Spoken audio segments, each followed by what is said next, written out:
예, 뭐 지난 주말에는 비가 막 이렇게 뭐 우리 지역에 한 130에서 40mm 정도 한 3, 4일간에 걸쳐서 뭐 충분히 왔어. 그동안에 가뭄 해갈이 충분히 되고 또 사과나무도 충분히 이렇게 깨어나는데 아주 좋은 단비였다고 생각합니다.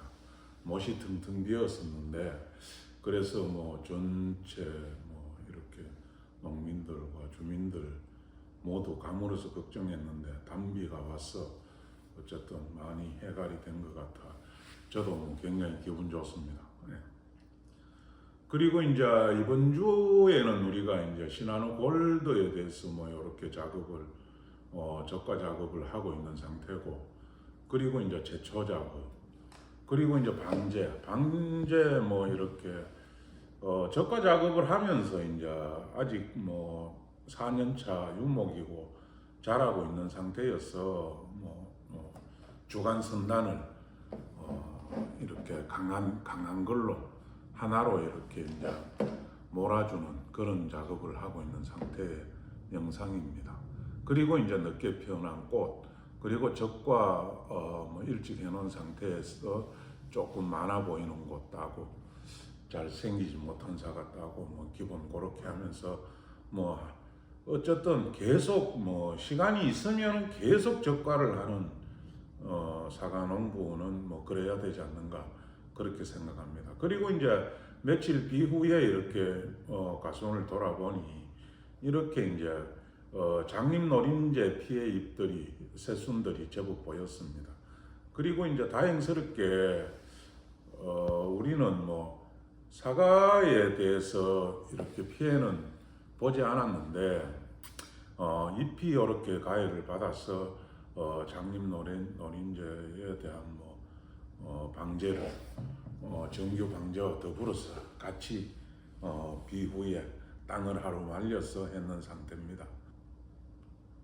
지난 그 댓글에 사과나무의 그 뭐 연차별 관리 뭐 이런 것에 대한 질문이 있어서 대답을 해야 되는데 이게 뭐 글쎄 짧은 시간에 어떻게 말을 할까 고민을 많이 해봤는데 지금은 이제 수영을 어떻게 갈 것인가에 대한 먼저 고민을 해야 되지 않을까 생각합니다. 지금 뭐 밀식 재배도 있을 수 있을 것이고 세장방추형, 초방추형 뭐 최근에 이렇게 대두되고 있는 다축 뭐 2축 이상 다축 구옅 뭐 구옅도 뭐 싱글 더블 이렇게 있는데 어떤 게 더 합리적일까? 우선 뭐 사과나무를 식재할 때 수영에 대한 공부를 충분히 한 상태에서 해야 되지 않는가 생각합니다. 그걸 뭐 충분히 하지 않고 요즘은 뭐 이것이 대세다라고 생각하고 이렇게 나무를 친구들이나 주변 농가분들의 말을 듣고 이제 심었을 경우에 늘 뭐 쫓아가면서 따라하기 바쁘다는 거죠. 그래서 이제 내가 어떤 수영으로 사과나무를 이렇게 계획하고 만들겠다라고 생각하면은 적어도 요즘은 뭐 4년차, 5년차면은 수영이 거의 완성이 됩니다. 완성이 되는데 그때의 그림을 이렇게 그리면서 그렇게 만들려면은 심을 때는 어떻게 심고 1년차, 2년차, 뭐 3년차 이렇게 4년차 관리는 어떻게 해서 완성시킨다는 생각을 가지고 하는 게 좋다고 봅니다. 사과나무는 이제 우리가 가장 중요하게 생각하는 거 햇빛, 그하고 통풍입니다.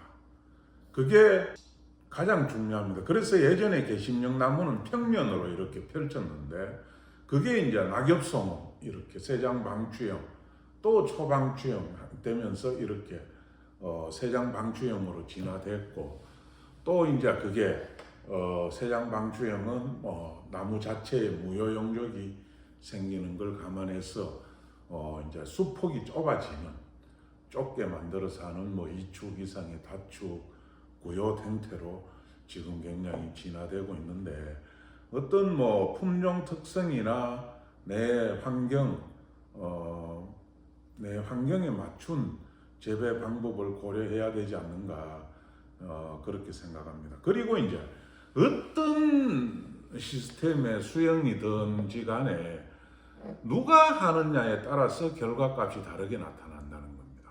그게 얼마나 이해하고 있느냐, 이해하고 하느냐, 나무의 생리를 얼마나 잘 이해하고 또 성실히 수행하는가에 따라 다르지 않는가 생각합니다. 그럼 이제 우리가 그 과수원을 계획하고 나무를 심을 때는 햇빛 통풍이 잘 돼야 되고 또 우리나라는 고품질의 사과를 무시할 수 없습니다. 고품질의 사과를 어쨌든 다 수확하는 고품질의 사과를 다 수확할 수 있는 형태의 구조여야 됩니다. 그리고 또 한 가지 가급적이면은 일을 좀 적게 하고 생력화 어떻게 하면은 일을 좀 적게 하고 만들어 갈 수 있을까에 대해서 고민을 합니다. 그리고 이제 최근에 이렇게 세계적으로 중요하게 생각하는 거 나무를 심었다 5년 안에 얼마나 벌 수 있나 조기 수확의 중요성이 굉장히 커져가고 있다고 봅니다. 하여튼 그런 걸 다 고려해서 식재할 때 고려해야 하면 좋지 않은가 생각합니다.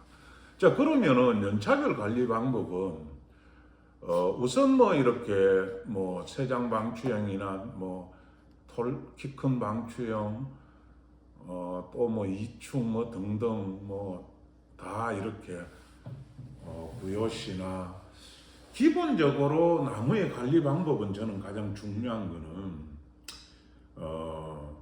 상부에 사과를 잘 달리게 만드는 것. 그 작업을 무조건 반드시 필요하다고 봅니다. 그러면은 우리가 이제 묘목을 심고 어쨌든 나무 수고가 이렇게 자랍니다. 주간 연장지 아니면 축의 연장지 자라면은 작년에 자란 연장지에 이제 이렇게 우리가 봄에 아상 처리를 합니다. 그게 지금은 약품이 됐든 이 도구가 됐든 간에 아상을 넣어서 새순을 나게 만들고 그게 이제 최단가지 혹은 단가지 중가지도 좋습니다. 바로 꽃눈을 붙여야 그 바로 열매를 달리게 만드는 그런 작업들을 상부에는 작년에 자란 주간 연장지에는 원래 그 작업을 바로 꽃을 만드는 작업을 해야지 계속 해야지. 그럼 2년 차에 상부, 3년 차에 상부, 4년 차에 상부 이렇게 할 때 그 이제 나무가 열매가 좋은 그럼 사과나무의 이제 특성은 전부오세성입니다. 전부오세성 위가 강하게 자라는 특성을 갖고 있는데 이걸 통제하기 위한 방법은 밑에 이렇게 척지를 적절히 배치하는 방법도 있습니다만은 상부에는 주간 가까이 주간에서 멀어지면은 밑에 그늘을 줘서 되지 않고 그러니까 최대한 주간 가까이 열매를 많이 붙이는 겁니다.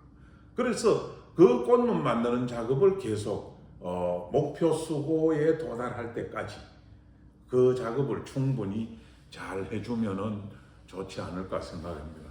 이제 그런 아상 후에 꽃눈 만드는 방법은 우리가 기본적으로 유인 또 적심, 염지 이런 방법을 통해서 하는 수도 있겠고 또 이제 그런 작업을 생력화하기 일을 줄이기 위해서 우리가 이제 힘을 분산시킵니다. 2축 이상으로 그게 이제 2축, 다축, 구요 이렇게 가면은 어쨌든 꽃눈 만드는 아상은 우리가 불가피한 선택이긴 하지만 아상 이후에 나머지에 이렇게 꽃눈부나 이런 부분들은 스스로 힘 조절이 돼서 힘이 분산돼서 잘 만들어지는 상태 그런 상태가 되지 않는가 생각합니다. 하여튼 긴 시간을 이야기해야 되는 상황이지만 상부 작업에 늘 이렇게 좀 그 맥이 있다 이렇게 생각하시면 좋을 것 같습니다. 어쨌든 다음 주에는 꽃눈 만드는 작업 중에서 제가 많이 행하고 있는 염지에 대해서 소개해 드려볼까 합니다. 영상은 여기까지 하겠습니다. 이상입니다.